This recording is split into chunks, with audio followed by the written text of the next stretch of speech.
So hello guys, welcome back to another video. So आज की video में हम चेक करेंगे कि दो डिवाइसेस एक दूसरे से कैसे बात करते हैं। जैसा कि आप देख सकते हो टॉपिक भी, how one device talk to another device. उसके बाद हम देखेंगे आईपी एड्रेस का क्या रोल होता है, मैक एड्रेस का क्या रोल होता है, स्विच का क्या रोल होता है एंड राउटर का क्या रोल होता है इस कम्युनिकेशन में। उसके बाद हम देखेंगे कि सेम नेटवर्क कम्युनिकेशन में और डिफरेंट नेटवर्क कम्युनिकेशन में क्या डिफरेंस आता है, क्या डिफरेंस होता है। और उसके बाद एक बोनस टॉपिक भी है जो कि काफ़ी इंटरेस्टिंग टॉपिक है और काफ़ी लोगों के माइंड में भी आता होगा कि आईपी एड्रेस में, मतलब जो हमारी आईपी एड्रेस होता है वो 255 पे ही क्यों स्टॉप होता है।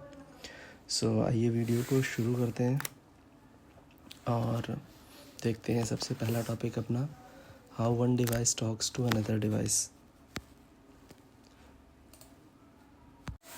तो जैसा कि आप हमने छोटा सा टोपोलॉजी बनाया है जिसमें आप देख सकते हो ये हमारा एक PC1 है और एक ये हमारा PC2 है जो एक स्विच से कनेक्टेड है। ये इसका हमने मैक एड्रेस लिखा हुआ है, just a demo MAC address. MAC address ऐसा नहीं होता है, वो 48 बिट का मैक एड्रेस होता है। और ये हमने इसका मैक एड्रेस लिखा है डेमो मैक जो AAA है। और एक हमने एग्जांपल आईपी ले रखी है 192.168.1.1 जो कि /24 का रेंज है। एंड दूसरी आईपी ले रखी है 192.168.1.2 जो कि ये भी हमारा /24 की रेंज में है। अब बात ये आती है कि ये आपस में कम्युनिकेशन करते कैसे हैं। तो सबसे पहली चीज़ जो होती है, जो कि डिवाइसेस या जो भी पीसी होता है वो कम्युनिकेट करने से पहले चेक करता है कि जो मेरा PC1 है और जो मेरा PC2 है दोनों सेम नेटवर्क में है या डिफरेंट नेटवर्क में है। तो इस चीज़ को चेक करने के लिए एक प्रोसेस होता है जिसका नाम होता है एंड प्रोसेस। आई होप काफ़ी लोगों को इसके बारे में पता होगा। एंडिंग प्रोसेस कुछ लोगों को नहीं पता होगा। तो एक प्रोसेस होता है जिसमें डिवाइसेस चेक करते हैं, सपोज़ इस आईपी को और इस सबनेट को ये बिट्स में कन्वर्ट करेंगे, बोथ आईपीज़ को, लाइक इसको और इसको। एंड देन ये एंड प्रोसेस रन करके कंपेयर करते हैं कि ये मेरा सेम सबनेट में है कि डिफरेंट सबनेट में है। सो उस प्रोसेस के बाद ये चेक करते हैं कि ये आईपी मेरी सेम सबनेट में है कि नहीं है। तो एंड प्रोसेस रन करने के बाद जब ये आउटपुट निकलता है कि ये सेम नेटवर्क में है तो पीसी ये समझ जाता है कि मुझे राउटर की ज़रूरत नहीं है, क्योंकि राउटर की ज़रूरत हमें तब पड़ती है जब हमें डिफरेंट नेटवर्क से कम्युनिकेशन करनी पड़ती है। अब दूसरी चीज़ आती है मैक एड्रेस की ज़रूरत, क्योंकि ये भी एक बहुत इम्पॉर्टेंट क्वेश्चन है कि PC A के पास PC B का IP एड्रेस है लेकिन डाटा भेजने के लिए उसे मैक एड्रेस चाहिए, क्योंकि हम within a same network MAC address के थ्रू ही कम्युनिकेशन होता है, ना कि IP एड्रेस के थ्रू। तो इसके लिए PC1 को एक ARP रिक्वेस्ट भेजता है, PC1 PC2 को एक ARP रिक्वेस्ट भेजता है जो कि ऐसे जाएगा। उसमें ये ARP रिक्वेस्ट ब्रॉडकास्ट होती है। Broadcast in the sense, suppose इसको अभी इससे कम्युनिकेशन करनी है, बट फॉर एग्जांपल यहाँ भी और भी PC कनेक्टेड है, like this. So broadcast mean जब ये ARP रिक्वेस्ट भेजेगा तो ये जो ARP रिक्वेस्ट आपकी जा रही है ये जितने भी यहाँ पे एंड मशीन्स कनेक्टेड हैं उन सब के पास जाएगी, क्योंकि वो ब्रॉडकास्ट रिक्वेस्ट है, उसका नाम ही ब्रॉडकास्ट है। और उसके बाद जो भी उस ब्रॉडकास्ट रिक्वेस्ट में जिसकी भी आईपी रहेगी उस ARP में, सपोज़ इसकी आईपी रहेगी, तो ये उस रिक्वेस्ट का रिस्पॉन्स करेगा कि ये अपना उसमें चेक करेगा कि वो रिक्वेस्ट है किस चीज़ की। तो वो देखेगा कि ARP रिक्वेस्ट है तो उसके रिस्पॉन्स में ये ARP रिप्लाई सेंड करेगा जिसमें ये PC1 को अपना ARP मैक एड्रेस देगा। जो PC2 को ARP रिक्वेस्ट मिली तो वो PC1 को अपना ARP रिप्लाई देगा।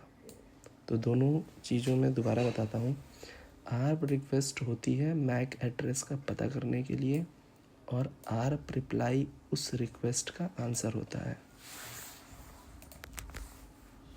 तो जब अब स्विच को उसका आर्प रिक्वेस्ट मिल जाता है, मींस आर्प रिप्लाई मिल जाता है, तो ये जो मैक एड्रेस है, ये स्विच क्या करेगा, अपनी मैक टेबल में स्टोर कर लेगा। इसकी मैक टेबल जो होगी उसमें वो स्टोर कर लेगा कि लाइक PC2 का जो मैक है वो है PC2 का जो मैक है वो है bb.bb। सो अब जब भी ये जब अब इसके पास ये मैक एड्रेस आ गया है जो कि PC2 का है, तो अब जब भी PC1 PC2 को रिक्वेस्ट भेजेगा, तो ये रिक्वेस्ट इन द सेंस कोई भी डाटा भेजता है PC1, अगर कोई भी डाटा भेजता है PC1 PC2 को, तो अब ये ब्रॉडकास्ट नहीं करेगा, ये ब्रॉडकास्ट नहीं भेजेगा। जैसे फर्स्ट टाइम में इसने सबको ब्रॉडकास्ट भेजा था, इस बार ये ब्रॉडकास्ट नहीं करेगा क्योंकि इसके पास ऑलरेडी PC2 का मैक एड्रेस है। तो इस बार ये डाटा डायरेक्टली PC2 के पास पहुंच जाएगा। तो ये होता है आपके स्विच का रोल, जो कि मैंने अभी एक्सप्लेन किया कि फ़र्स्ट टाइम ये ब्रॉडकास्ट करेगा, उसके बाद आर्प रिक्वेस्ट जनरेट होती है। जो आर्प रिक्वेस्ट होती है वो उसी ब्रॉडकास्ट की ही होती है, और उस ब्रॉडकास्ट के थ्रू ये आर्प रिप्लाई मिलता है इसको, जिसमें ये सामने वाले डिवाइस का मैक लर्न करता है, और उसके बाद ये उस मैक के बिहाफ पे सेम नेटवर्क में डाटा को ट्रांसफ़र करता है। तो ये था सारा कम्युनिकेशन हमारा सेम नेटवर्क के लिए। अब ऐसे हम चेक करते हैं डिफरेंट नेटवर्क के लिए हमारा कम्युनिकेशन कैसे होगा। अब हमारी ये टोपोलॉजी है, इसमें थोड़ा सा चेंज है। अब हमने इसमें ये राउटर ऐड कर लिया है क्योंकि हमें डिफरेंट नेटवर्क का कम्युनिकेशन समझना है। नाउ सपोज़ इस बार इस PC का IP है 192.168.1.1 और इसका IP है 10.1.1.1। तो ये दोनों डिफरेंट नेटवर्क में हैं, जो कि डिफरेंट क्लासेस की IP है। ये क्लास C की IP है और ये क्लास A की IP है, ठीक है। Class A B C D E मैंने लास्ट वीडियो में बताया था कि क्या होता है, क्या IP रेंजेस होती हैं। सपोज़ करिए PC1 का IP है 192.168.1.1, और अगर डिफरेंट नेटवर्क में बात करनी है तो हमें गेटवे भी चाहिए। जैसे हमें घर से बाहर निकलना है तो गेटवे चाहिए, वैसे ही अपने अगर डिफरेंट नेटवर्क में कम्युनिकेशन करना है तो गेटवे चाहिए, क्योंकि आपको अपने नेटवर्क से आप एक तरीके से बाहर जा रहे हो। तो सपोज़ करिए इसका गेटवे है 192.168.1.100 एंड इसका गेटवे है 10.1.1.100। सबसे पहली चीज़ गेटवे IP हमारी पिंग होनी चाहिए। फर्स्ट ऑफ ऑल हमें डिफरेंट नेटवर्क में अगर कम्युनिकेशन चेक करनी है या डिवाइस कम्युनिकेट करते हैं तो उनका सबसे पहला काम होता है कि वो अपने इस गेटवे को पिंग कर पाएँ। अगर ये गेटवे रीचेबल है उसके बाद आगे ही डाटा इनका पैकेट उसके बाद ही इस राउटर के इधर क्रॉस कर पाएगा, अदरवाइज़ ड्रॉप हो जाएगा। तो फर्स्ट स्टेप ये होता है, ये हमारे ट्रबल शूटिंग स्टेप में भी ये चीज़ें हमें नोटिस करनी चाहिए। नाउ अब सपोज़ करिए इस PC1 ने इस PC2 को कम्युनिकेट करना है। सबसे पहले तो ये PC चेक करेगा कि क्या ये मेरे सेम नेटवर्क में है कि नहीं है। तो सेम नेटवर्क में चेक करने के लिए सेम चीज़ ही ये चेक करेगा। एंड प्रोसेस जो मैंने बताया, एंडिंग प्रोसेस कहते हैं। सपोज़ ये /24 में है और ये आपका /8 में है, क्योंकि क्लास A अभी हम सबनेटिंग की बात नहीं कर रहे हैं, सेम मैंने प्री डिफाइंड की वैल्यू यूज़ की है। अब ये इसको एंडिंग प्रोसेस में चेक करने के लिए इसको बिट्स में कन्वर्ट करेगा, इन दोनों IPs को, एंड देन इन दोनों सबनेट मास्क को, नॉट गेटवे, यहाँ पे सबनेट मास्क रहेगा। इन IPs और सबनेट मास्क को कन्वर्ट करेगा और चेक करेगा कि ये सेम नेटवर्क में है या डिफरेंट नेटवर्क में है। उसके बाद ये देखेगा कि ये मतलब इसको आउटपुट मिलेगा कि ये डिफरेंट नेटवर्क में है। तो वहाँ पे हमें राउटर की ज़रूरत पड़ेगी, जो हमने लगा रखा है यहाँ पे राउटर।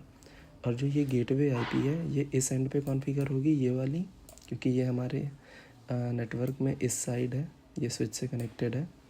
और जो ये गेटवे है ये इधर कॉन्फ़िगर होगी, क्योंकि ये हमारे PC2 डिफरेंट नेटवर्क में है और उसका सबनेट ये है। उसके बाद यहाँ से डाटा ट्रांसफ़र की स्टार्टिंग शुरू होती है, जब सब कुछ आपका कॉन्फ़िगर प्रॉपरली होता है। तो जो PC1 है, PC1 के पास राउटर का IP एड्रेस होता है, जो कि गेटवे IP एड्रेस होता है। लेकिन डाटा भेजने के लिए उसे मैक एड्रेस भी चाहिए, जैसा कि हमने पिछले सेम नेटवर्क में देखा। PCA नाउ अब क्या करेगा, PC1 जो है वो एक ARP रिक्वेस्ट भेजता है, कहते होते हैं PC अपने इस गेटवे के लिए। ये जो गेटवे यहाँ कॉन्फ़िगर है इसके लिए ये ARP रिक्वेस्ट भेजेगा यहाँ पे, ठीक है, सॉरी ठीक है। अब उसके बाद इसे ARP रिप्लाई मिलता है अपने गेटवे का।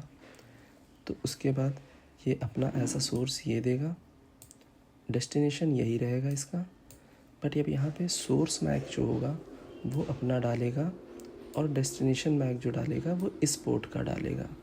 उसके बाद ये पैकेट यहाँ आएगा, जो पैकेट होगा वो यहाँ आएगा, और सेम प्रोसेस ये आगे भी फॉलो होगा।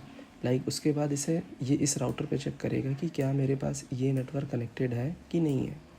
अगर ये नेटवर्क कनेक्टेड होगा तो इस नेटवर्क का एग्ज़िट इंटरफेस दिखेगा कि किस इंटरफेस पे कनेक्टेड है। सपोज़ इस इंटरफेस पे कनेक्टेड है, जो कि है 1/1, तो ये इस पैकेट को इधर ट्रांसफ़र कर देगा।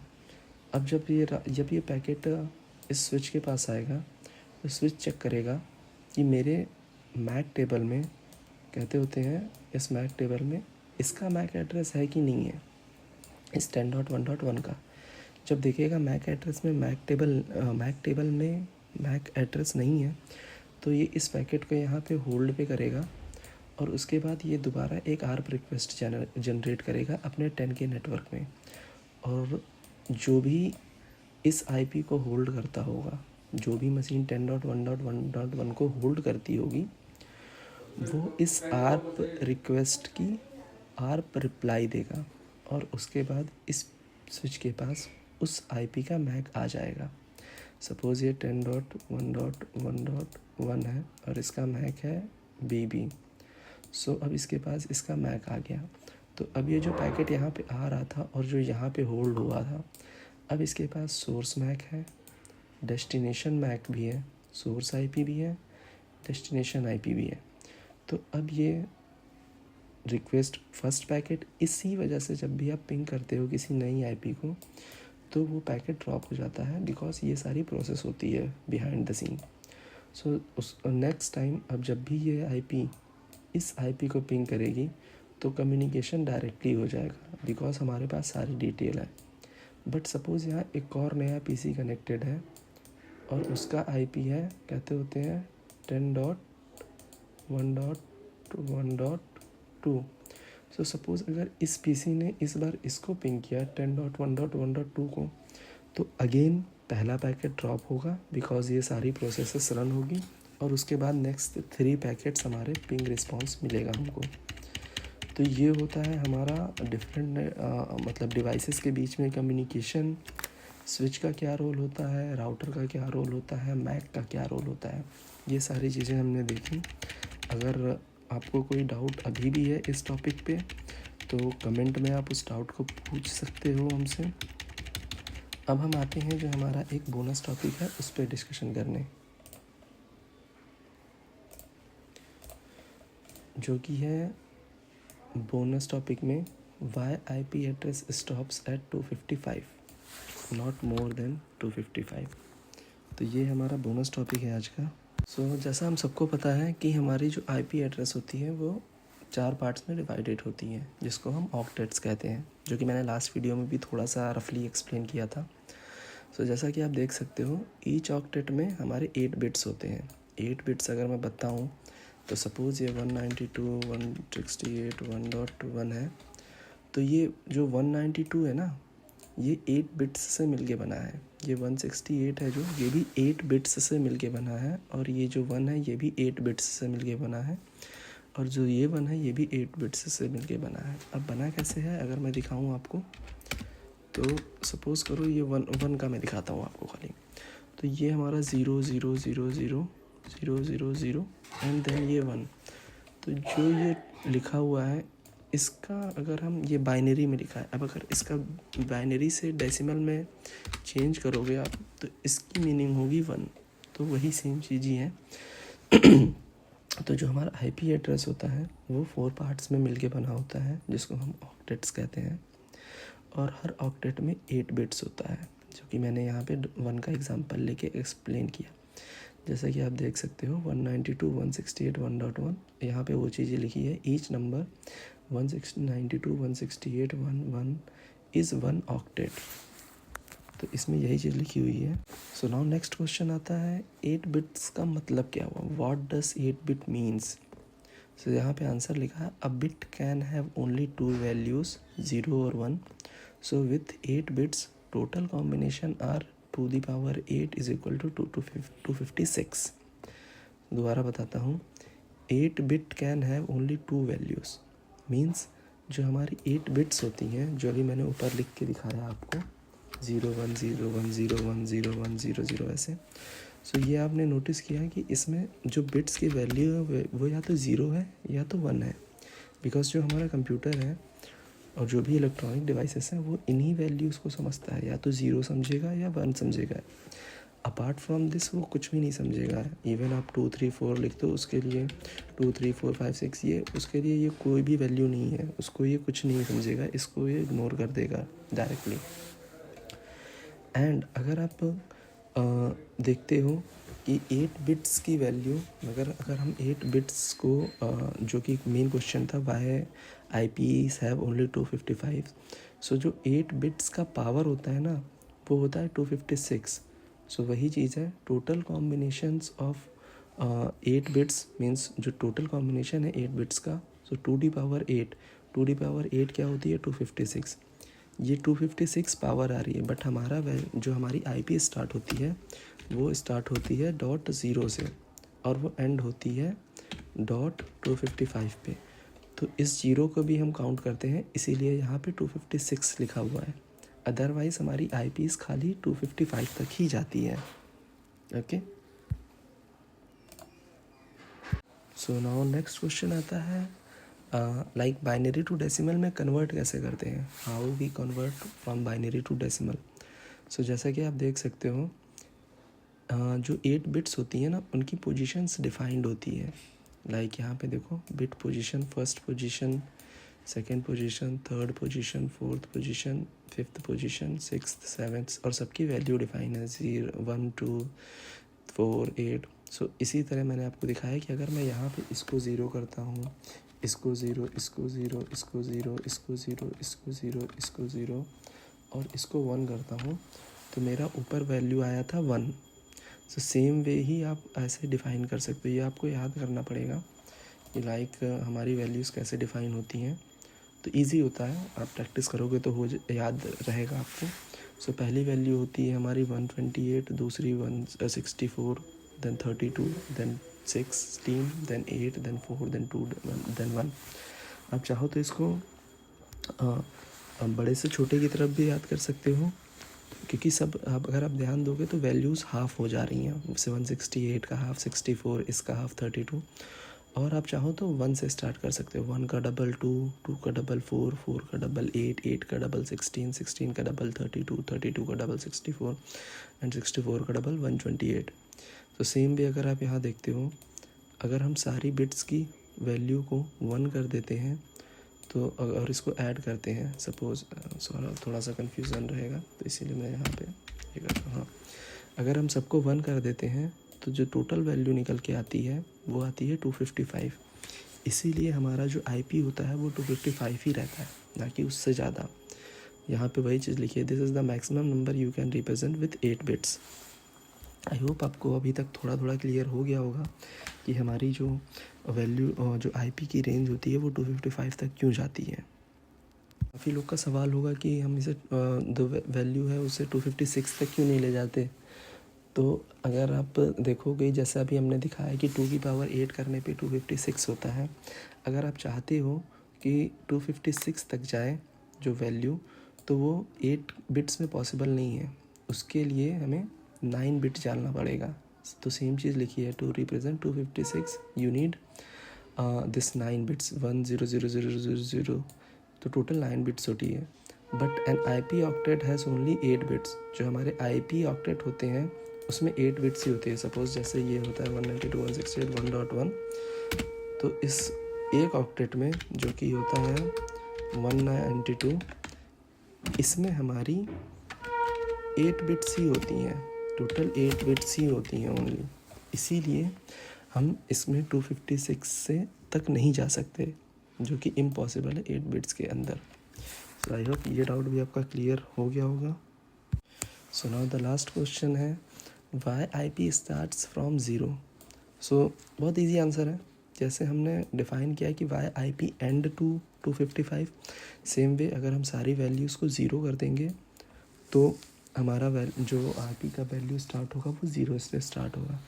तो इसी तरह हमारी आई पी स्टार्ट होती है ज़ीरो से और एंड होती है 255 पे। बिकॉज अगर आप सारी बिट्स को ज़ीरो कर दोगे तो वैल्यू निकल के आएगी ज़ीरो, बट सारे बिट्स को 1 कर दोगे तो वैल्यू निकल के आएगी 255।